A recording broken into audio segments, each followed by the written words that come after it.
বিয়ের মাস পড়ে গেল, এখন চারিদিকে শুধু বিয়ে হচ্ছে আর বিয়ে হচ্ছে, আমি শুধু বাকি থেকে গেলাম। এত বয়স হয়ে গেল তবু আমার বাবা মার চোখে আমি পড়লাম না যে আমার বিয়ের বয়স হয়ে গেছে। তো কি করব, দুঃখ, আমার দুঃখ।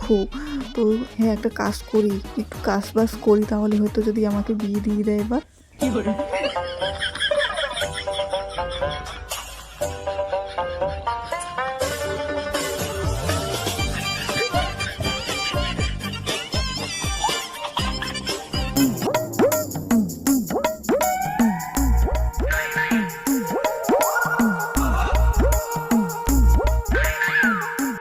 যখন আমি কাজ করি তখন আমাকে কেউ দেখে না, কোথায় যে থাকি সব, এত এত কাজ করলাম, কেউ দেখলো না। এবারও মনে হয় আমার বিয়েটা হবে না।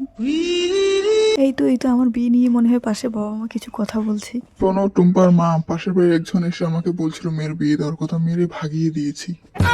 এই জন্মে আমার আর বিয়ে হলো না। আমি বাড়ির লোকদের কীভাবে বলবো যে আমি বিয়ে করতে চাই, আমাকেও বিয়ে দাও। আশেপাশে সমস্ত মেয়ের বিয়ে হয়ে গেল।